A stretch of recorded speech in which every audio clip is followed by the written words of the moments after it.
আজকে জীবনের গল্প বলার জন্য আমার সঙ্গে একজন বন্ধু রয়েছেন, পরিচিত হব তার সঙ্গে একটু পরেই। চলুন দেখা যাক কে রয়েছে আমার সঙ্গে। আপনার নামটা একটু বলেন। আমি মোসাম্মদ নার্গিস আরা। মোসাম্মদ নার্গিস আরা, মানে আপনাকে নার্গিস নামেই সবাই জানে। নার্গিস নামের অর্থটা জানা আছে আপনার? নার্গিস অর্থ ফুল। ফুল, রাইট। নার্গিস নজরুলের লেখাতে অনেক এসছে এই নামটা। যাই হোক, কোথায় থাকছেন? আমি খিলগাঁওতে থাকি। খিলগাঁওয়ে থাকেন। এমনি জন্ম জেলা? আমার জেলা চুয়াডাঙ্গা, জেলা আলমডাঙ্গা থানাতে। চুয়াডাঙ্গার লোকাল ভাষা পারেন? এটা আসলে এখন গুলিয়ে গেছে অনেক। হ্যাঁ, চুয়াডাঙ্গার লোকাল অ্যাকসেন্ট আমার খুব পছন্দের। ওরা যেভাবে বলে গিয়েছো, করেছো, খেয়েছো, একটু অন্য রকমের টানে, বাট আমার খুব পছন্দের। যাই হোক, নার্গিস আজকে রয়েছেন আমাদের এখানে জীবনের গল্প বলার জন্য। তো ঠিক আছে, আমরা শুনি। আপনি একেবারে যেখান থেকে মনে আছে নিজের মতো করে বলুন। আমার শুরুটা 86 মানে 86 সন। তখন আমি ক্লাস 3-তে পড়ি। আচ্ছা আচ্ছা। সে সময় প্রচন্ড অনুভূতি, প্রচন্ড ভালোবাসা, পড়াশোনায় খুব ভালো করব, এই একটা নেশা নিয়ে আমি প্রতিদিন স্কুলে যেতাম। স্কুল কখনো আমি বন্ধ দিতাম না। শুক্রবারের দিন ইভেন যদি স্কুল বন্ধ থাকতো, তারপর একটা পাগলামি করে কেন বন্ধ থাকে এটা তখন বুঝতাম না, অনেক ছোট ছিলাম তো। তারপরেও শুক্রবারের দিন আমি সারাটা দিন স্কুলে গিয়ে বারান্দায় বসে বই পড়তাম। খুব বই পড়ুয়া ছিলাম। অদ্ভুত। কয় ভাই বোন ছিলেন আপনারা? আমরা 5 বোন 2 ভাই। মানে আপনি কি সবার বড়? না, আমি 4 নম্বর। 4 নম্বরে। ওকে। বাবা কি করতো? বাবা স্কুলের শিক্ষক ছিলেন। ওই স্কুলেরই? না, তাহলে বাবা অন্য প্রাইমারি স্কুলের প্রধান শিক্ষক ছিলেন। আচ্ছা। মা গৃহিণী ছিলেন। পড়াশোনার প্রচন্ড অনুভূতি নিয়েই আমার বড় হওয়া। 86 সনের পরে যখন 87 সনে আমি যখন ক্লাস 4-এ, তখন আমার প্রথম লেখা প্রকাশ হয় স্কুলের দেওয়ালিকাতে। কবিতাটার নাম ছিল বৈশাখ। মানে আপনি ওই সময় লেখালেখি করতেন? জি, তখন আমার প্রথম হাতে খড়ি লেখাই। আচ্ছা, মানে আপনার পরিবারের কেউ ছিল নাকি আপনি নিজে থেকে? কেউ ছিল না, এটা আমার স্কুলের ম্যাডাম মালিকা ম্যাডাম, উনি বেগম মালিকা, উনি আমাকে, আমাদের বাংলা টিচার ছিলেন, উনি আমার ভিতরে স্বপ্ন গেঁথে দিয়েছিলেন লেখার জন্য। সেই স্বপ্নটা আমাকে তাড়িত করতো যে আমি একদিন বড় হয়ে লেখিকা হব, লেখিকা হবেন। আচ্ছা। জি, এই স্বপ্নটা দিয়ে আমি লেখা শুরু করি। আমার বাবা এটা পছন্দ করতেন না। আর এর মাঝখানে আমি আরেকটা কথা বলিনি, সেটা হচ্ছে আমি সবসময় প্রথম স্থানে অধিকার করতাম। মানে ক্লাসে ফার্স্ট হতেন? আমি কোনোদিন সেকেন্ড হইনি আমার ক্লাসে। বাহ, বিউটিফুল। আমি যখন 88-তে যখন ক্লাস 5-এ আমি জুনিয়র বৃত্তি পরীক্ষা দিব, আমাদের ফ্যামিলিটা ছিল খুব রক্ষণশীল। সবাই বোরখা পরতো, সবাই পর্দা করত।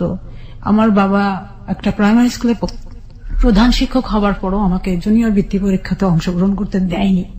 যে আমাদের মেয়েরা জেলা পর্যায়ের স্কুলে গিয়ে কখনোই পরীক্ষা দিতে পারবে না, এটা তার নিষেধাজ্ঞা ছিল। এই নিষেধাজ্ঞা আমি ব্যারিকেড ভঙ্গ করেও আমি যেতে পারিনি। মানে জেলা পর্যায়ে যেতে পারবে না মানে ঠিক বুঝলাম না, মানে ঘরের বাইরে হতে পারবে না? মানে আমি স্কুলে যেতে পারবো ঠিক আছে, কিন্তু আমাদের তখন পরীক্ষাগুলি চলতে হচ্ছে জেলা স্কুলে। আমাদের মানে পোপারে যে স্কুলগুলি ছিল সেখানে আমাদের কোনো মানে এই ধরনের পরীক্ষাগুলি নেওয়া হতো না। এত ছোট মেয়ে স্কুলে গেলে বা জেলা স্কুলে গেলে সমস্যাটা কোথায়? এটা আমি তখন, বাবা কি খুব রক্ষণশীল ধার্মিক প্রকৃতির ছিলেন? হ্যাঁ, ধার্মিক প্রকৃতি ছিলেন। আর এর মাঝখানে আরেকটা কথা বলেনি, সেটা হচ্ছে আমি যখন ক্লাস 5-এ তখন আমার প্রথম চোখের অসুখ ধরা পড়লো। আমি বোর্ডের লেখাগুলো কিছু দেখতাম না। আমি যখন স্যাররা আমাকে অঙ্ক করতে দিতেন, আমি অঙ্ক করতে পারতাম না। ওই সময় আমার চোখে প্রথম আমার ডিফেক্ট ধরা পড়লো। আমার বাবাকে আমি বলেছিলাম আমার চোখ দেখানোর জন্য, তো বাবা বললো যে আমি যদি মেয়েকে চশমা দেই চোখে, তাহলে আমার মেয়ের আর কখনো বিয়ে হবে না। এই একটা কুসংস্কার, হীনমন্যতা নিয়ে সে কখনই আমার চোখের ডাক্তারের কাছে নিয়ে যায়নি। এই অবস্থায় আমি 8ম শ্রেণী পর্যন্ত আমি দিনপাত করলাম। যখন আমি 90 সন ক্লাস 7-এ, তখন আমি আমাদের স্কুলের অ্যানুয়াল স্পোর্টসে আমি দাবাতে চ্যাম্পিয়ন হই। আমার ছোটবেলা থেকে দাবায় হাতে খড়ি আমার চাচার কাছে। চাচারা খুব ভালো দাবা খেলতেন, মামারা দাবা খেলতেন, এটা দেখে দেখে আমি শিখেছিলাম। তো আমি 7-এ যখন, তখন আমি দাবাতে চ্যাম্পিয়ন হলাম। 8ম শ্রেণীতে ওঠার পরে আমার রোল তখন 10। দাবাতে চ্যাম্পিয়ন হল মানে কোন দাবাতে, কি কম্পিটিশনে চ্যাম্পিয়ন হল? এটা অ্যানুয়াল স্পোর্টসে। স্কুলের? আচ্ছা, স্কুলে আমি চ্যাম্পিয়ন হলাম। হওয়ার পরে আমি যখন 8ম শ্রেণীতে, আমার রোল তখন 10 ক্লাসে, যেহেতু আমি মাধ্যমিক স্কুলে চলে গেছি। তো তখন আমি হায়ার জুনিয়র বৃত্তি পরীক্ষা দেবার জন্য একটা প্রস্তুতি নিয়েছিলাম। আমার বাবা সেটা তো অংশগ্রহণ করতে দেয়নি। এই দুইটা আমার ছোটবেলার সবচাইতে বড় কষ্ট। তারপরে আমি নিয়মিত স্কুলে যাওয়া শুরু করলাম, পড়াশোনাও করি। হঠাৎ এটা সন ছিল আগস্টের 15 তারিখ। আমার বড় চাচার বড় মেয়ে মারা গেলেন। ওই মৃত্যু বাড়িতে আমাকে দেখতে আসে। দেখতে আসার পরে বাবা পছন্দ করে, কিন্তু আমি জানতামও না যে আমার জন্য কে বা কারা আসছেন। আমি ওই দিন শুক্রবার ছিল। আমি মানে একটা বিভূতিভূষণ বন্দ্যোপাধ্যায়ের গল্পের বই পুঁই মাছা, ওটা আমি পড়ছিলাম ঘরে বসে। আমার ছোটবেলা থেকে গল্পের বই পড়ার প্রতি খুব নেশা ছিল। পড়তে পড়তে আমার মা আমাকে ডাক দিলেন। ডাক দেওয়ার পরে বলল যে পড়া বাদ দিয়ে তুমি এদিকে আসো। আমি গেলাম। বলল তোমাকে সাজতে হবে, পোশাক পরতে হবে। আমি বললাম কেন, আমি তো পোশাক পরেই আছি, নতুন করে কেন আমি পোশাক পরবো? বললো যেটা বলছি সেটা করো, কথার অবাধ্য হবে না। আমি তাদের কথা মতন পোশাক পরলাম এবং আমাকে কি করতে বলা হবে, কেন বলা হবে, কোথায় যেতে হবে, এই অপেক্ষায় আমি থাকলাম। তাও বইটা আমি হাত থেকে ফেলিনি। আমি আমার পড়ার টেবিলে বইটা নিয়ে বসেই আছি। ইতিমধ্যে আমার বড় বোন, যে বোনটার বিয়ে হয়ে গেছে, সেটা হচ্ছে কুমারখালীতে, ও চলে আসলো ওর হাজবেন্ড সহ। আমি এটা দেখে আরো বিস্মিত হলাম। ওর তো এখন আসার কথা না, ও কেন আসলো? ও আমাকে কিছু বলে না, শুধু হাসে। ওর হাসির অর্থ আমি তখন বুঝিনি, কারণ তখন তো আমি অনেক ছোট। কোন ক্লাসে পড়ছেন যেন? তখন ক্লাস 8। ক্লাস 8 পড়েন, রাইট। তারপর বিকেল যখন 5টা বাজে, তখন ইতিমধ্যে 8-10 জন বেশ বয়স্ক লোক আমাদের বাড়িতে আসলেন। তাদের আসার অর্থটা আমি বুঝিনি। তখন মাসে একটা করে সিনেমা হতো। আমাদের বাড়িতে একটা সাদা কালো টেলিভিশন ছিল। আমরা সিনেমা দেখার জন্য খুব উৎসুক থাকতাম, যে মাসে তখন একটা সিনেমা হতো, মিস করতাম না। টেলিভিশনের ঘরে যখন যাব, তখন আমাদেরকে যেতে দেওয়া হয় না, এখানে যেতে হবে না, সিনেমা দেখতে হবে না। শুক্রবার ছিল না? হ্যাঁ হ্যাঁ, বিটিভিতে সিনেমা দেখাতো, জুমার নামাজের পরপরই শুরু হয়ে যেত মোটামুটি। হ্যাঁ, ওই সময় আমরা সিনেমা দেখার খুব উৎসুক ছিলাম। ছোট ছোট ভাই বোন গুলো মিলে আমরা দেখতাম। যেহেতু 8-10 বাড়িতে কোনো টেলিভিশন ছিল না, বিধে অনেক সবাই ভিড় জমাতো। গ্রামে এই সিনারিটা এখনো বোধহয় দেখা যায়। একেবারে প্রত্যন্ত গ্রামাঞ্চলে যাদের টেলিভিশন নাই, তারা হয়তো এরকম করেন। তারপর আমার মা চা তৈরি করলেন, সেমাই তৈরি করলেন, ফলমূল কাটলেন, কেটে আমাকে রান্নাঘরে ডাকলেন। আমি রান্নাঘরে গেলাম। সেগুলো ট্রেতে সাজিয়ে আমাকে আমাদের বসার ঘরে নিয়ে যাওয়া হলো। আমাকে চেয়ারে বসতে বললেন, আমি বসলাম। আমার নাম জিজ্ঞাসা করলো, কোন ক্লাসে পড়ি, ঠিকানা লিখতে বললো, ঠিকানা লিখলাম। লেখার পরে ঘন্টাখানেক তাদের সামনে আমি পুতুলের মতো বসে থেকে আমি উঠে চলে আসলাম। চলে আসার পর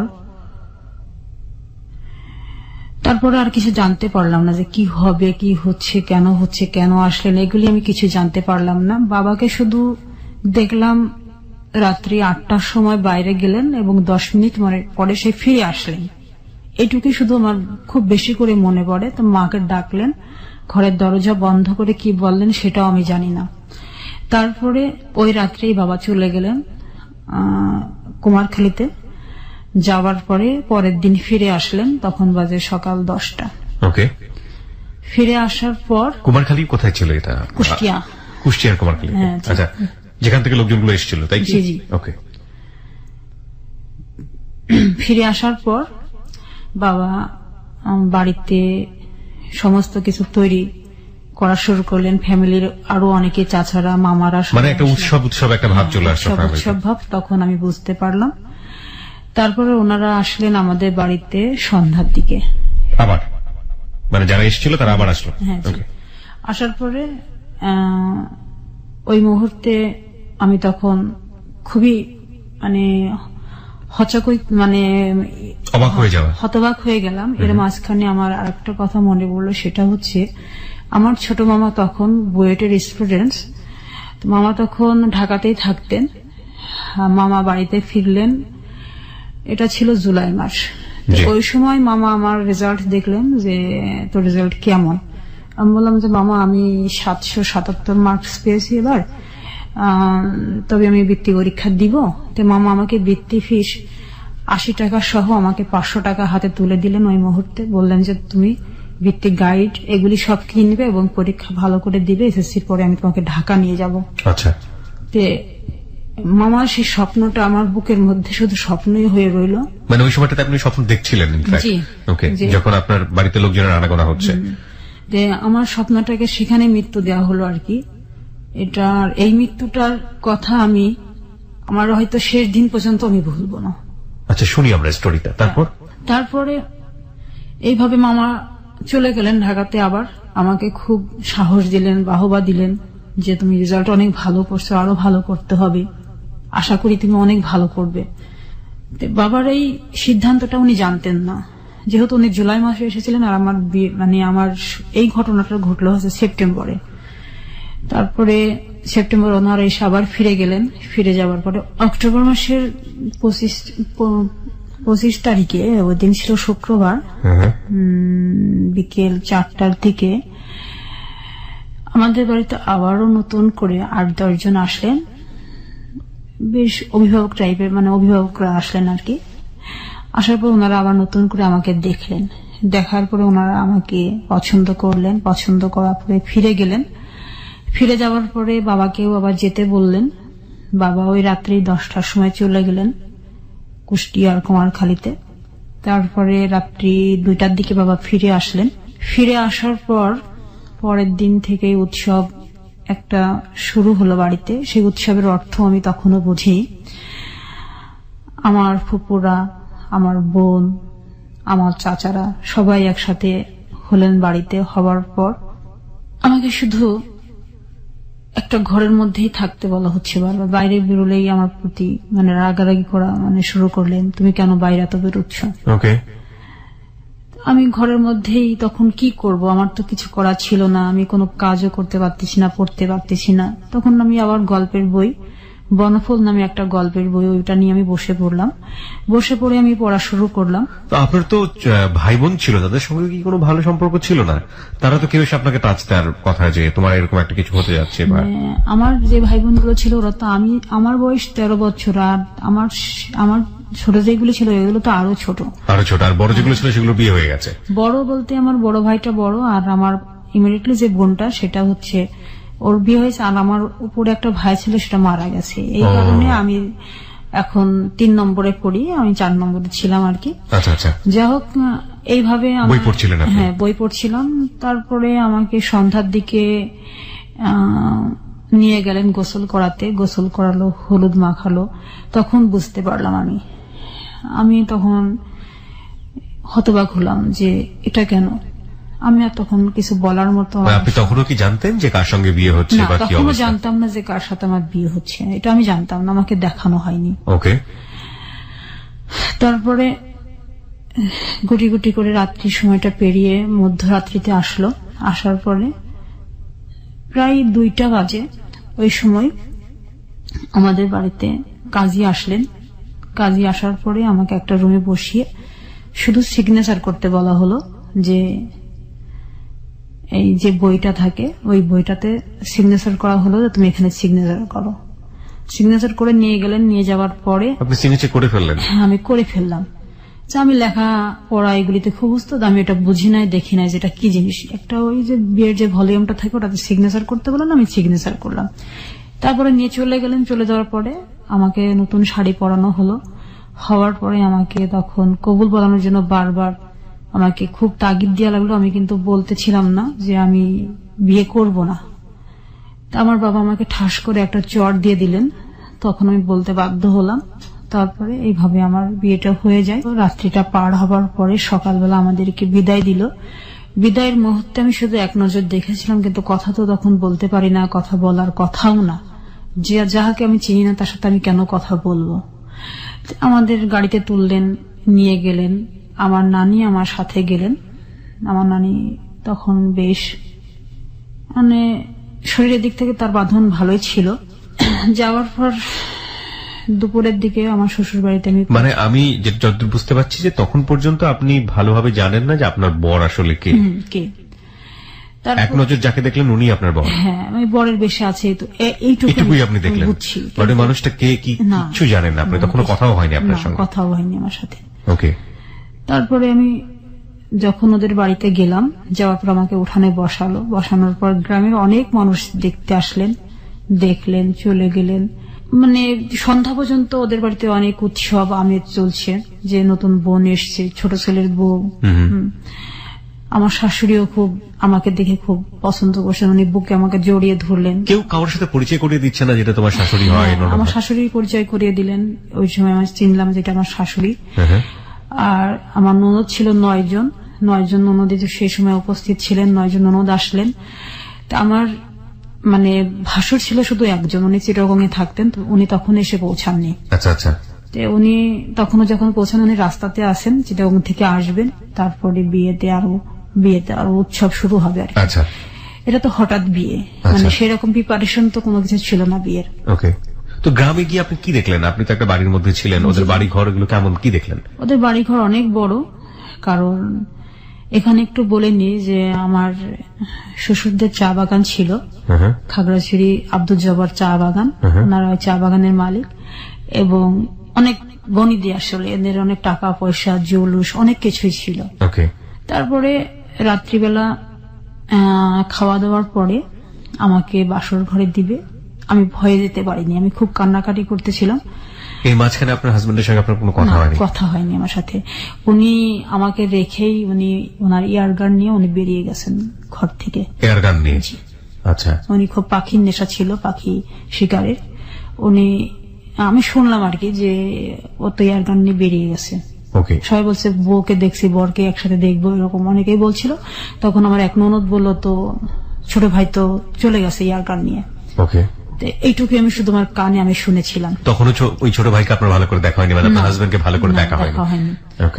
তারপরে খাওয়া দাওয়া হলো, রাত্রি যখন 10টা বাজার পরে তখন আমাকে বাসর ঘর, যেটাকে বলা হয় বাসর ঘর, সুন্দর করে সাজানো হয়েছে, সেখানে আমাকে রেখে ওরা চলে গেছে। চলে যাওয়ার পরে আমি খুব ভয়ে, তখনও সে ফেরেনি, আমি খুব ভয়ে আমি ওই ঘরে না থেকে আমি আমার শাশুড়ির ঘরে চলে আসি। আমি কান্নাকাটি করতেছিলাম খুব।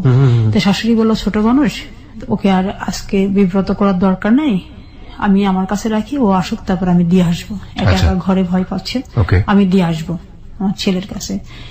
তো আমার শাশুড়ি ওই সময় আসলে উনি কুষ্টিয়া মোহিনীমিল মহিলা যে স্কুলটা ছিলেন, ওই স্কুল থেকে উনি 1921 খ্রিস্টাব্দের উনি এসএসসি পাস আর কি। উনি খুব মানে ওই সময় উনি খুব আধুনিক ছিলেন আর কি, আধুনিক ছিলেন। তো ছেলের সাথে ওনার খুব বন্ধুত্বমূলক সম্পর্ক ছিল ওনার ছেলের সাথে। আমি বললাম যে আমি খুব ভয় পাচ্ছি মা, আমি যাব না। কেন যাবে না তুমি? আমিও তো ছোট সময়, আমিও তো এই সংসারে এসেছি। আমাকে বোঝালেন উনি, আমি তখন বুঝ মানি না। তারপর উনি যখন আসলেন তখন প্রায় রাত্রি 12টা বাজে। আচ্ছা। আমার শাশুড়ি একটু বকলেন যে তুই বিয়ে করে রেখে চলে গেছিস, রাত্রি 12টার সময় কেউ ঘরে আসে? তখন সে বলল যে তুমি তো জানোই মা, আমি সাধারণত রাত্রি 12টা 1টার আগে কখনো ঘরে ফিরি না, এটা তোমার কথা বলার তো কোনো দরকার নেই। তা বলে ওকে পাঠিয়ে দাও, রুমে পাঠিয়ে দাও। তারপরে আমি রুমে কিছুতেই যাব না, আমি খুব চিৎকার করে কেঁদে উঠলাম। তখন বললো থাক, আমি একাই রুমে থাকছি, তোমার কাছে রাখো। তো আমি আমার শাশুড়ির কাছে থাকলাম। সে তারপরের দিনও আমি আর যাই নাই। তারপরে উনি 2 দিন ছিলেন ওনার চিটাগংয়ে। তখন রিয়াজউদ্দিন মার্কেটে ওনার কাপড়ের দোকান ছিল, ব্যবসা করতেন, ওইখানেই বাসা ছিল।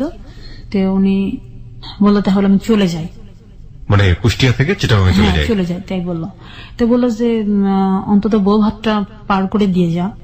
বউ ভাত কাকে নিয়ে আমি পার করবো, সে তো আমার কাছেই আসে না। এটা বললো। বলার পরে 2 দিন পরে আমার মানে ভাসুরের ওয়াইফ, তার 2টা বাচ্চা, সবাই চলে আসলো। গ্রামে আসার পরে বাড়িটা আরো বেশি হলো, জমজমাট হলো।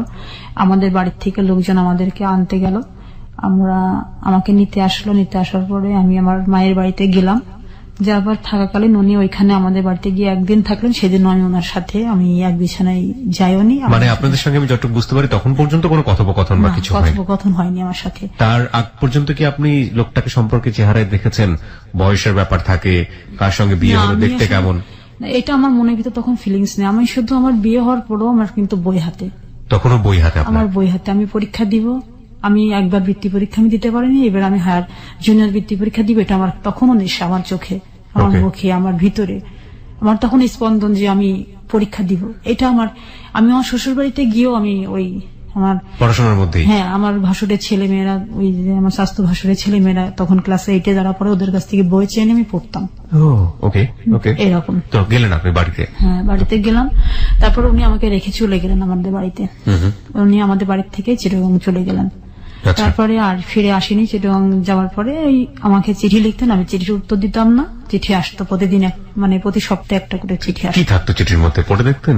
মনে আছে? পড়তাম, চিঠিগুলো পড়তাম। আমাকে কখনো প্রিয়সী, কখনো প্রিয়, প্রিয়া, কখনো এইভাবে আমাকে সম্বোধন করতেন। ওকে। হয়তো তুমি একদিন আমাকে মেনে নিবে, হয়তো একদিন তোমার সাথে আমার সংসার জীবন শুরু হবে, এরকম অনেক কথাই লিখতেন। ওকে। তারপরে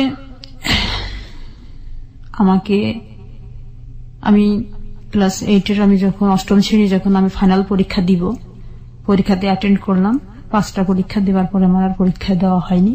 আমার বাবা আমাকে রেখে আসলেন আপনার শ্বশুর বাড়িতে? শ্বশুর বাড়িতে। তুমি বিয়ের পর আর থাকতে পারবে না, এখানে থাকতে পারবে না। না, আমাকে রেখে আসলেন। কিন্তু পরীক্ষাটা দেবার আমার খুব ইচ্ছা ছিল, আমার পরীক্ষাটা দেওয়া হয়নি। শ্বশুর বাড়ি থেকেও কোনো স্টেপ নিল না?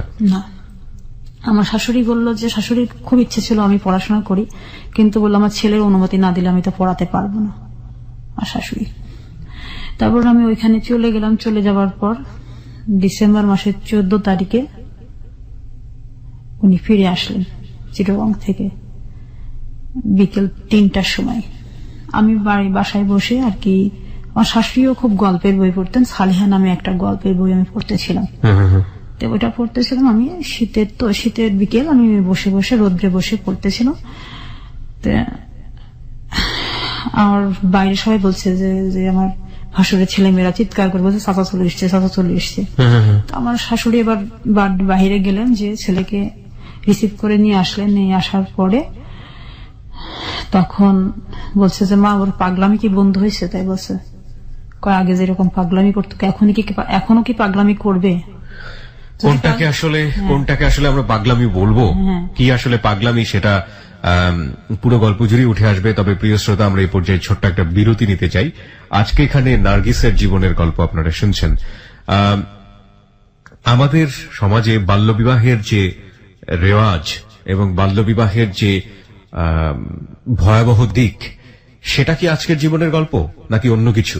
সেটা একটা প্রশ্ন আমাদের এই প্রথম পার্টি উদ্ভব হয়েছে। আমরা সবসময় একটা কথা বলি যে কোনো বিরতিতে আসলে আজ করার কোনো উপায় নেই যে গল্পটি আসলে কোথায় গিয়ে আবার শুরু হবে এবং কোথায় গিয়ে থামবে। সুতরাং আপনারা এক ধরনের অনুমান করলেও করতে পারেন এতটুকু শোনার পরে, বাট আসলে কি ঘটতে যাচ্ছে সেটা আমরা দেখব। হ্যাঁ, নার্গিস, আপনি যেটা বলছিলেন যে আপনার হাজবেন্ড ফিরে আসলেন এবং আপনার মাকে প্রশ্ন করছেন যে আপনার পাগলামো কমেছে কিনা। তারপর উনি ফিরে আসার পরেই ফ্রেশ হওয়ার পরে উনি ঘুমাতে গেলেন আমার সাথে কোনো কথাবার্তা না বলেই। আমি আমার মতো বই পড়ছিলাম। আমার শাশুড়ি আমাকে বারবার বলছিলেন, তুমি উঠে ঘরে যাও। আমি তারপরও যাইনি। এ পর্যন্ত তার সাথে আমার কোনো কথা, তার সাথে আমার দেখা, এগুলি কিছু নেই। সে দূর থেকে আমাকে দেখে, আমি দূর থেকে তাকে দেখি। এভাবে আমাদের সময়গুলো পার হচ্ছিল, কারণ আমি তখন অনেক ছোট। বিয়ে কি, সংসার কি, স্বামী কি, এগুলো আমি কিছু বুঝতাম না। উনি মানে দেখতে শুনতে কেমন ছিলেন? উনি কি বড়? হ্যাঁ, উনি ওনার, আমাকে একটু জাস্ট বলেন তো, ওনার বয়স তখন কত ছিল যখন আপনাকে বিয়ে করলো? 36 বছর। 36? 36 বছর বয়স্ক একজন ভদ্রলোক ক্লাস 8-এ পড়া একটা মেয়ে, 13 বছরের একটা মেয়েকে বিয়ে করেছে? Nothing to say, this happen in our society. Okay, বলুন তারপর। তারপরে রাত্রি 10টার পরে খাওয়া দাওয়া হলো। উনি মানে ঘুমের থেকে উঠে ঘুরে আসলেন। চিটাগং থেকে যেদিন বাড়ি আসলেন, আসার পরে উনি যখন সন্ধ্যার পরে মানে বাইরে গেলেন, তখন ওনার হাতে হুইল ছিল আর কি। হুইল দিয়ে উনি মাছ ধরার জন্য গেলেন। আচ্ছা আচ্ছা। এবং তখন তো আমি ড্রিঙ্কস কি জিনিস সেটা বুঝতাম না। ওনার হাতে একটা বোতলও ছিল, এটা আমি দেখেছিলাম। বারান্দায় দাঁড়িয়েছিলাম, উনি ড্রিঙ্কস এর বোতল এবং হুইল নিয়ে উনি বেরিয়ে চলে যান। ওনার একটা খুব প্রিয় গাড়ি ছিল, 100 একটা গাড়ি আর কি, এই যে মোটরসাইকেল গুলো আর কি। ও আচ্ছা, 100 সিসি। হ্যাঁ, 100 সিসি ওই গাড়িটা ওনার ছিল, খুব প্রিয় গাড়ি। ওই গাড়িটা নিয়ে উনি বেরিয়ে গেলেন। ওকে। তারপরে রাত্রি 10টার পরে ফিরে আসলেন, মাছ নিয়ে আসলেন। মাছ ধরে বন্ধু বান্ধবের সাথে হইচই করে মাকে বললেন যে তুমি এগুলো মানে কাজের যে মেয়েটা আমাদের ছিল আর কি, ওর কাছে দিল, পরিষ্কার করলো, শাশুড়ি রান্না করলো। তখন আমি সংসারের কোনো কাজে হাত দেইনি, আমাকে হাত দিতে দেয়ও না। ওকে। তারপরে খাওয়া দাওয়ার পর যখন সবাই শুয়ে পড়ছে, আমি যখন আর যাই না, তখন আমি যে ঘরে ছিলাম আর কি, আমার শাশুড়ির ঘরে আমি ছিলাম না, আমি আর একটা ঘরে আমি বসে বসে বই পড়তেছিলাম। সেই ঘরে এসে আমাকে এক প্রকার জোর করে আমাকে নিয়ে যায় তার ঘরে। আমি খুব চিৎকার করে উঠি, খাটে নিয়ে গিয়ে আমাকে বেঁধে ফেলে। বেঁধে ফেলার পরে ওই দিনই আমার সাথে প্রথম সে সেক্স করলো এবং আমাকে রেপ করার মতো করে করলো। ও মাই গড। আর ওই রাত্রে আমি আমার বড় সন্তানকে আমি কনসেপ্ট করি। এটা আসলে পরে ইউরিন টেস্টে ধরা পড়ে। My goodness. তারপরে উনি 4 দিন ছিলেন। 4 দিন আমাকে এভাবে অত্যাচারের মাধ্যম দিয়ে উনি আমাকে ব্যবহার করেছেন, যেহেতু আমি রাজি ছিলাম না সেক্সে, সেহেতু। তারপর উনি 4 দিন পরে চলে গেলেন। এই যে ক্লাস 8-এ যখন আপনি আছেন, তার আগ পর্যন্ত আপনি কি জেনেছেন ব্যাপারগুলো? কেউ আপনাকে বলেছে? আপনার ফ্যামিলির কেউ স্বামী স্ত্রী সম্পর্কটা আসলে কি? না, কখনোই বলেনি। কেউ আপনাকে বলেনি? আপনার শাশুড়ি যে এত আধুনিক মনস্ক ছিল, সেও কখনো বলতে গেছে, কিন্তু আমি শুনতে চাইনি। আমার ওইগুলি মাথার মধ্যে নিতাম না কখনো। আমার ভালো লাগতো না এগুলো শুনতে। আমার শুনতে ভালো লাগতো না, আমার শুধু পড়তেই ভালো লাগতো। আমি পড়তাম, আমি তখনও ছোট ছোট গল্প লিখতাম, কবিতা লিখতাম, আমি ওইগুলির মধ্যেই মগ্ন থাকতাম। সাহিত্য মনা ছিলাম তো, এই জন্যই। এইভাবে সে আমাকে 4 দিন ইউজ করার পরে সে ফিরে গেলেন, সে তার কাজে ফিরে গেলেন। আর যখন আমাকে সে বিয়ে করলেন, অলরেডি সে 4টা দেশ ভ্রমণ করা আর কি, সে কুয়েত থেকে ফিরে এসে আমাকে বিয়ে করেছেন। মানে 7 মাসের মাথায় বিয়ে করে, কুয়েত থেকে ফিরে এসে 7 মাসের মাথায় আমাকে বিয়ে করেন। তাহলে তো সে অনেক অ্যাডাল্ট এবং অনেক ম্যাচিউর ছিল, যে এই কারণে এক্সপিরিয়েন্স থাকা স্বাভাবিক। তারপরে আমি পরের মাসে আমি যখন আমার বমি হওয়া শুরু হলো, তখন আমি বুঝি না যে আমার কেন এরকম হচ্ছে। আমি শাশুড়িকে বললাম, শাশুড়ি খুব খুশি। শাশুড়ি আমাকে ডাক্তারের কাছে নিয়ে গেলেন, আমাদের মানে ফ্যামিলি যে ডক্টর ছিলেন ওনার কাছে আমাকে নিয়ে গেলেন। নিয়ে যাওয়ার পরে তারপর উনি আমাকে দেখলেন, ইউরিন টেস্ট করলেন, করার পরে বললেন যে শাশুড়িমা তো কনসেপ্ট করে গেছে, এখন এতটুকু বয়সে কি বাচ্চা রাখবেন কি রাখবেন না, অ্যাবর্শন করে ফেলেন। আমার হাজবেন্ডের কাছে যখন এটা গেল, আমাদের বাসায় ল্যান্ড ফোন ছিল, ল্যান্ড ফোনটা যখন হাজবেন্ডের কাছে গেল, যাওয়ার পরে উনি ফিরে আসলেন। আবার নিয়ে আসার পরে আমাকে অনেকগুলি ডাক্তারের কাছে নিয়ে গেলেন আমাকে অ্যাবর্শন করানোর জন্য। আমি করিনি। আপনি করেননি? না। কেন? আমি করিনি। আমি বললাম যে আমি এই যন্ত্রণা সহ্য করতে পারবো না, যে যন্ত্রণা দিয়ে আমাকে করবে, ডাক্তার আমাকে বলেছে সবকিছু। তো আমি এটাতে যখন রাজি হলাম না, তখন সে আবারও মানে বিরক্তি হয়ে আমার সাথে কথা না বলেই এক প্রকার এটা খুব রাত ব্যবহার করে চলে গেলেন। আবার চিরবঙ্গে ফিরে গেলেন, মাকে বলে গেলেন যদি ও মানে ওর মতামত ফিরে, তাহলে তুমি ওটা অ্যাবর্শন করে ফেলো। আমি এখন এত মানে অল্প সময়ের মধ্যে আমি বাবা হতে চাই না। এত বিয়ের অল্প সময়ের মধ্যেই মাত্র 2 মাস 2.5 মাস বিয়ে হয়েছে। তো এটা তখন আমার শাশুড়ি আমাকে অনেক বোঝাতে লাগলেন, আমি বুঝলাম না।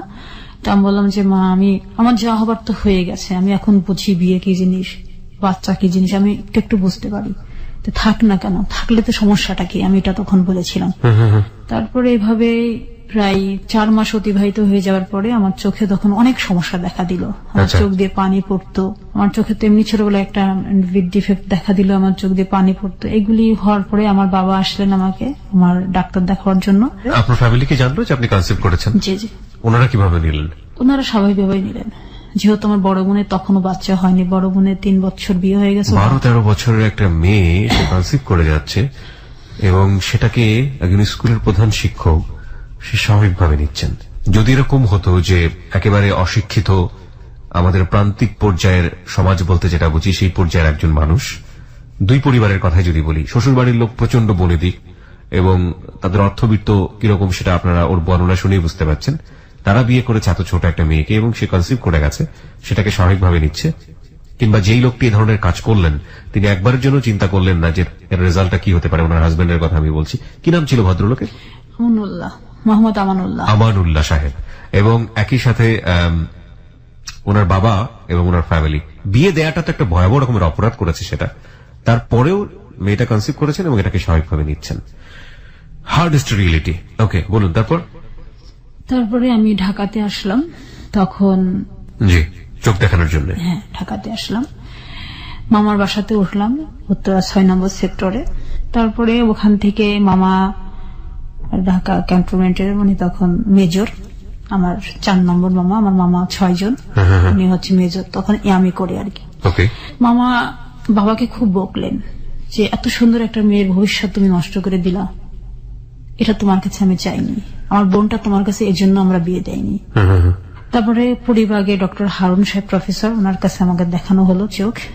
দেখানোর পরে উনি চোখ দেখলেন, ট্রিটমেন্টের ব্যবস্থা করলেন, চশমা দিলেন। এটা নিয়ে আমি ফিরে গেলাম বাড়িতে। জুলাইয়ের 2 তারিখ, ওই দিন ছিল শুক্রবার। আমার হাজবেন্ড আমাকে আর মেনে নিতে পারে না। কেন? সে শুধু একটা কথাই বলে যে আমি অন্ধবধি, কি করব, তোমার চোখে এত পাওয়ার, এত এই। তখন কি আপনি চশমা নিয়েছেন? হ্যাঁ, প্রায় 1200-র উপরে আমার চোখের ইয়ে। আমার ওই গ্লাসটা যদি আমি এইভাবে পেপার রাখতাম রোদ্রে, আমার ওই পেপারটা আগুন ধরে যেত, মানে ম্যাগনিফাইং গ্লাসের মতো ছিল।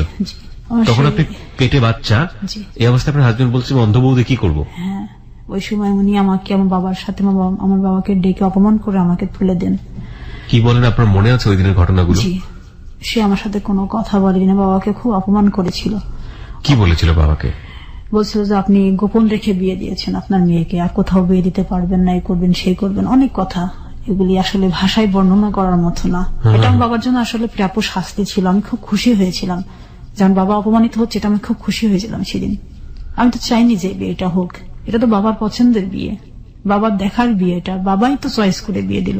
আমি খুব খুশি হয়েছিলাম বাবা অপমানিত হয়। বাবা মাথা নিচু করে আমাকে নিয়ে চলে আসেন। তখন আমাদের রাজবাড়ি টু খুলনার একটা ট্রেন চলতো, তিতুমির এক্সপ্রেস। ওই ট্রেনে আমি আলমডাঙ্গাতে ফিরে যাই, কুমারখালীর থেকে ট্রেনে উঠি। তখন কত মাসের অন্তঃসত্ত্বা আপনি? আমি তখন 7 মাস। আপনি যে ডেট গুলো বলছেন, বিভিন্ন যে ডেট গুলো বলছেন, আপনার সবকিছু মনে আছে একদম পুঙ্খানুপুঙ্খ? কিভাবে মনে আছে? আমার তো 5 বছর আগের অতীত হয়ে মনে করতে পারি না। আসলে কিভাবে মনে আছে আমি নিজেও জানি না। আমার প্রত্যেকটা সন, তারিখ সবই মনে থাকে এখনো। আমার এখনো। চমৎকার, খুবই চমৎকার। বলুন। তারপরে বিকালে ফিরে আসলাম। ফিরে আসার পরে 5টার সময় বাড়িতে উপস্থিত হলাম। হওয়ার পরে 7টার দিকে আমার চাচিমা, একজন ডক্টর, বেগম নুরুন্নাহার, আমার বাবার ফুফাতো ভাইয়ের বউ, চাচিমার কাছে আমাকে নিয়ে যাওয়া হলো টেস্ট করানোর জন্য, বেবি ঠিক আছে কিনা। হ্যাঁ, আমি যখন বাড়িতে পা দিয়েছি, চাচি তখন শুনতে পারলো। চাচি আমাদের বাড়িতে ল্যান্ড ফোন ছিল। চাচি মাকে ফোন করলো যে ভাবি ও তো এসছে, ওকে নিয়ে তুমি ক্লিনিকে চলে আসো।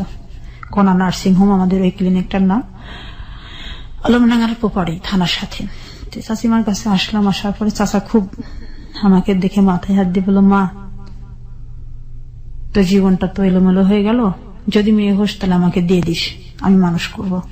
পয়েন্ট করার মতো বিষয় একটা হচ্ছে, ক্লাস 8 পড়ুয়া একটা মেয়ে, যার সুপার ব্রিলিয়ান্ট রেজাল্ট, যাকে পরীক্ষা দিতে দেওয়া হচ্ছে না, বৃত্তি পরীক্ষাগুলো, বিয়ে হয়ে গেছে। বিয়ে হওয়ার পরে স্বামী কি জিনিস সেটা বুঝে ওঠার আগেই কনসিভ, এবং লেখাপড়া বন্ধ। তখন একটা পর্যায়ে বাবা চোখে ট্রিটমেন্ট করাতো না, কারণ মেয়ে যদি চশমা পরে তাহলে তার বিয়ে হবে না। সেটাও ধরা পড়ে গেল, কারণ শরীর তো আসলে আর বাবার মতো না। হ্যাঁ, সেটা তো আর কোনো কিছু গোপন করে না, সেটা ঠিক মতো একসময় বেরিয়ে হয়ে যায়। সেটা ধরা পড়ার কারণে, মেয়ে চশমা পরার কারণে, মোটা গ্লাসের চশমা পরার কারণে হাজবেন্ড বাবাকে ডেকে চরমভাবে অপমান করে 7 মাসের অন্তঃসত্ত্বা অবস্থায় তাকে শ্বশুর বাড়ি পাঠিয়ে দিলেন। অর্থাৎ লেখাপড়া বন্ধ, চোখটা ভবিষ্যতে কি হবে সে জানে না, এবং একই সাথে সে 7 মাসের অন্তঃসত্ত্বা, বেবিটার কি হবে সেটারও কোনো খোঁজ খবর নেই। এরকম একটা অবস্থায় গল্প রয়েছে। হ্যাঁ, বলুন। তারপরে জুলাই মাসটা পার হলো। এরপরে কি শ্বশুরবাড়ি থেকে কেউ যোগাযোগ করছে না? আর কখনো যোগাযোগ করেনি কেউ। তবে একরকম আমাদেরকে ভুলেই গেল আর কি। সেপ্টেম্বর মাসের 9 তারিখ, সেদিন আমার পেন উঠলো রাত্রে তখন অনেক রাত। আমার দাদি খুব সচেতন মানুষ ছিলেন, তা উনি আমাকে এসে দেখলেন। দেখার পরে মাকে ডাক দিলেন। ডাক বললো যে ওকে তো ক্লিনিকে নিতে হয়। বারবার আমার বাথরুমে যাওয়া দেখে দাদি এটা ফলো করে, দাদির ঘরের সামনে দিয়ে যেতে হতো। তো উনি আমাকে উঠে জিজ্ঞাসা করলেন, তোর কি সমস্যা হচ্ছে? আমার দাদি কেমন যেন লাগছে, পেটের ভিতরে চিনচিন করে। তো উনি অনেক ডেলিভারি নিজেই করেছেন ওনার জীবনে। তো উনি আমার জরায়ুতে হাতে গ্লাভস তো বাড়িতে সবসময় থাকতো। দাদি আবার হাতে গ্লাভস পরে আমার ওই পজিশনটা দেখলেন, দেখার পরে বললো যে মনে হচ্ছে যে কাল পরশুর মধ্যে এটা হবে, তারপর ও বৌমার কাছে নিয়ে যাই। আচ্ছা, ডাক্তারের কাছে নিয়ে যাই। হ্যাঁ, তাই বললো। তারপরে ওই রাত্রেই আমরা ক্লিনিকে চলে গেলাম। চাচি উপর থেকে, বাসাও পড়েছিল, উপর থেকে নিচে আসলেন। আসার পরে বললো যে, মাকে বললো যে ভাবি এখনো হয়নি, এটা এরকম হতে পারে এই স্টেপে, এরকম সময় এরকম সিচুয়েশন গুলি হয়। তারপর একটা আল্ট্রাসাউন্ড করে আমি দেখি। পরের দিন আল্ট্রাসাউন্ড করলো, করার পরে আমাকে সেলাইন দিয়ে ফেলে রাখলো আর কি। বললো যে বাসায় যাওয়ার দরকার নেই, এখানেই থাক। আচ্ছা, ক্লিনিকেই থাক। 10 তারিখ পার হলো, 11 তারিখ পার হলো। 11 তারিখ থেকে আমার ব্যথা বন্ধ হয়ে গেল, আমার কোনো আর ব্যথা নেই। এদিকে ডেলিভারি হওয়ার সম্ভাবনা বন্ধ হয়ে গেল, আমার শরীর আর রেসপন্স করে না। 12 তারিখ দুপুর পর্যন্ত চাচিমা অনেক ওয়েট করলেন যে দেখি কি হয়। তো 12টার সময় উনি আমাকে আবার নতুন করে আবার একটা সেলাইন পুশ করলেন, ওষুধ দিলেন। দেওয়ার পরে আমি ক্লিনিকেই আছি, আমার সেলাইন তো পুশ চলছে। আমার শুয়ে থাকতে ইচ্ছে করছিল না, খুব কষ্ট হচ্ছিল, প্রচন্ড কষ্ট। যে কষ্টটা আমি মনে হচ্ছিল আমি কেন এখানে, আজকে আমার কেন বাচ্চা হবে, আজকে আমার কেন পড়া বন্ধ হবে, আমার কেন বিয়ে হবে, কেন আমার বিয়েটা আবার ভেঙে যাবে, এগুলি আমি কখনো মেলাতে পারিনি। এইসব অনুভূতিগুলো ভিতরে ভিতরে খুব কষ্ট দিচ্ছিল। দাদির সাথে ছোট ছোট গল্প করতেছিলাম। আমি বলছিলাম, দাদি আমার বাচ্চা মনে হয় 1 মাস পরে হবে, আমার মনে হয় ভুল আছে আমার হিসাবে, চলো বাড়িতে চলে যাই, আমার ভালো লাগছে না এগুলো, তুমি সেলাইনটা বের করে ফেলো। তুই ওয়েট কর না, ওয়েট কর। আমি তখন বললাম আমি আর শুয়ে থাকতে পারবো না, একটা নার্সকে ডাক দাও, যেহেতু আমাদের ক্লিনিক, আমাদের এটা একটা পাওয়ার আছে, একটা নার্সকে ডাক দাও, ওই স্যালাইনের এটা নিয়ে ঘুরবে আমার পিছন পিছন, আমি একটু হাঁটবো।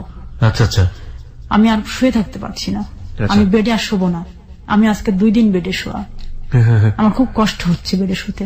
তখন একটা নার্স আসলো, আসার পরে ওটা নিয়ে আমি বিভিন্ন রোগীদের দেখে বেড়াতে লাগলাম। আর বাচ্চা যাদের হয়েছে, বাচ্চা যাদের হবে, এরকম রোগী অনেক আছে। আমি তখনও হাজবেন্ডের কোনো খোঁজ খবর নেই? না, খোঁজ খবর নেই। আচ্ছা। তারপর আমি দেখতে দেখতে আমার মেডিসিন যেগুলো, মানে আরো পাওয়ারফুল মেডিসিন, যাতে সিজার করে যাতে না লাগে, চাচি এই ব্যবস্থাই করেছেন আর কি। যেহেতু বয়স্ক হাজবেন্ড, চাচিমা এগুলো সব বুঝে, সে আমার মাকে বলছে যে বয়স্ক হাজবেন্ড যদি সিজার করা হয় হয়তো নাও মানতে পারে। হ্যাঁ, আর সিজার করলে তো একটা সমস্যা থেকে যায়, সেলাইয়ের একটা সমস্যা থেকে যায়, অনেক কাজের একটা সমস্যা থাকে। বললাম আমি নর্মাল যতক্ষণ হবে না ততক্ষণ আমি ডেলিভারি করব, কিন্তু আমার সেপ্টেম্বরের 13 তারিখে আমার আসলে ডেট ছিল বাচ্চা ডেলিভারি হবার, এটা 12 তারিখের ঘটনা। কি পরিমাণ ভয়াবহ রূঢ় আইএমএ জাহিলিয়া যুগে আমরা বসবাস করি। একটা মেয়ে বাঁচবে কিনা সেটার কোনো খোঁজ খবর নেই, ওই মেয়েটার ডেলিভারি কিভাবে হবে এবং হাজবেন্ড সেটা মানবে কিনা সেটা নিয়ে চিন্তা ভাবনা। এবং সেই যে হাজবেন্ড 7 মাসের পরে শুধু চোখের সমস্যার কারণে বাবা বাড়ি পাঠিয়ে দিয়েছে এবং একবারের জন্য খোঁজ খবরও নেয়নি, তার বাচ্চাটারও খোঁজ খবর নেয়নি, এবং সে হাজবেন্ডের জন্য চিন্তা করছে এই মেয়েটার, যে মেয়েটা ডেলিভারি হতে গিয়ে মারা পর্যন্ত যেতে পারে। মানে বর্ণনাতীত, মানে এগুলো আসলে বর্ণনা করতে গেলে নিজের ভেতরের যে মানে ক্ষুব্ধ যে মানে রূঢ় যে আচরণ, আসলে রেডিওতে বসে কন্ট্রোল করা খুব ডিফিকাল্ট হয়ে যায়, যে কারণে কিছু বলছি না আসলে। বলুন। তারপর বেলা যখন 1:30 বাজে হঠাৎ করে আমার পানি ভাঙলো, যেটা হয় আর কি বাচ্চা হওয়ার আগ মুহূর্তে। হ্যাঁ, তখন নার্স আমার মায়ের হাতে ওরা দিয়ে উনি দৌড়ে পড়ে গেলেন আমার চাচিকে ডাকার জন্য, আর 2টা নার্স আমাকে বেডে তাড়াতাড়ি শুয়ে দিলেন। শুয়ে দেওয়ার পর চাচিমা এসে খুব বকাবকি শুরু করলেন, তোমাকে না বলছি এই মুহূর্তে হাঁটবে না, এখন শুয়ে থাকতে হবে বেশি, তুমি কেন হাঁটাহাঁটি শুরু করলে, এখন যদি অন্য কিছু হয় তাহলে আমি কি করব, বাচ্চাটা মরে গেল আমার কোনো সমস্যা নেই, কিন্তু তোমাকে তো বাঁচাতে হবে। চাচিমা এইভাবে আর কি রাগ করে উঠলেন। উনি তো আমাদের ফ্যামিলির এইগুলি তো মানতেই পারছেন না, উনি তো নওগাঁর মেয়ে ছিলেন, উনি অনেক মানে যুদ্ধ করে উনি ডাক্তার হয়েছিলেন, ওনার জীবনের হিস্টোরিটা আমার চেয়ে আরো বেশি করুন আমার চাচিমার, এই কারণে উনি মানতে পারছেন না। আমার মেয়ে 2:30টার দিকে হলো, আমার মেয়ের কোনো ভিতরে মানে স্পন্দন ছিল না, মেয়ে হলো ফার্স্ট। জি, ওকে, স্পন্দন ছিল না আমার মেয়ের কোনো কান্না নেই, শ্বাস নেয় না, কিচ্ছু নেয় না। আমি শুধু দেখলাম চোখ মেলেন চাচিমা মানে পা দুটো এরকম ধরে শুধু থাবড়াচ্ছে বাচ্চাটাকে, শুধু কান্না করার চেষ্টা করাচ্ছে। যখন আর কাঁদলো না, একটু কেঁদে ওঠার পর পরে ওনাকে মানে সিলিন্ডার দিল, সিলিন্ডারে নাকে দিয়ে ওকে একটা বেবি কডে দিয়ে ওকে বাইরে দিয়ে দিল। তারপরে অক্সিজেনের সিলিন্ডার দিয়ে ওনাকে বাইরে দিয়ে দিল আর কি, বাচ্চাটাকে। হ্যাঁ, বাইরে দিয়ে দিল। চাচিমা তারপরে আমার যেটুকু ট্রিটমেন্ট করার দরকার করে উনিও বাচ্চাটাকে দেখাশোনা করার জন্য বেরিয়ে গেলেন। তার মা আমাকে শুধু বললো অনেক সুন্দর মেয়ে হয়েছে, তাই বললো। আপনার মা? হ্যাঁ। ওকে। আমার মেয়ের ওজন তখন 4.5 পাউন্ড। আচ্ছা। 4.5 পাউন্ডের একটা মেয়ে আমি আমার শরীর থেকে বের করলাম। এই অনুভূতিটা অনেক, এটা ইট কান্ট বি এক্সপ্লেইন। এটা আসলে মা হওয়ার অনুভূতিটা আসলে এক্সপ্লেইন করা যায় না। তারপরে রাত্রি 10টার দিকে আমরা ক্লিনিক থেকে বাড়িতে গেলাম। আচ্ছা। জসিমা বললো এখন বাড়িতে যেতে। বাচ্চাটাকে কোলে নিয়ে চলে গেলেন? আমার মায়ের কোলে ছিল। আপনি তখনও নেননি কোলে? আমি কোলে তখনও নেয়নি। তারপর বাড়িতে গেলাম। বাড়িতে যাওয়ার পরে আমার বোন, বড় বোন, আমার বড় দুলা ভাই সবাই আসলো আমাদের বাড়িতে। আসার পরে বাড়িতে ভালো একটা আনন্দ, অনেকদিন ছোট বাচ্চা বাড়িতে নেই। আমার বাচ্চাটাই ফার্স্ট ওই মুহূর্তে। আমার মেয়ের নাম আমি নিজেই রাখলাম ফাতেমাতুজ জোহরা তন্নি। আমার মেয়ের নাম ফাতেমাতুজ জোহরা তন্নি। ওকে, জি রাখলাম। পরের দিন সকালে আমার বড় চাচার মেজো ছেলে আর কি, আমার মেজো ভাই, উনি ফ্যামিলির মানে সমস্ত কিছু কাজগুলোর মধ্যে উনি বেশি ইনভলভ থাকতেন। আচ্ছা। ওনার হাতে মাছ মিষ্টি এগুলো দিয়ে আমার শ্বশুর বাড়িতে পাঠালেন খবর দিয়ে যে মেয়ে হয়েছে, খবর নিয়ে তুমি যাও। আমার বাবা আমাকে পাঠালো। মেজো ভাই গেলেন আমার শাশুড়ির কাছে। আমার শাশুড়ি বললো আমার ছেলে নেই, আমি কিভাবে দেখতে যাব, এখান থেকে কেউ দেখতে যাবে না। আচ্ছা। এই বলে পরের দিনই ওই সকালে গেছেন ভাইয়া, সন্ধ্যার সময় ভাইয়া ফিরে এসছেন। ফিরে আসার পরে এই কথা বললেন। সবাই বিমর্ষ।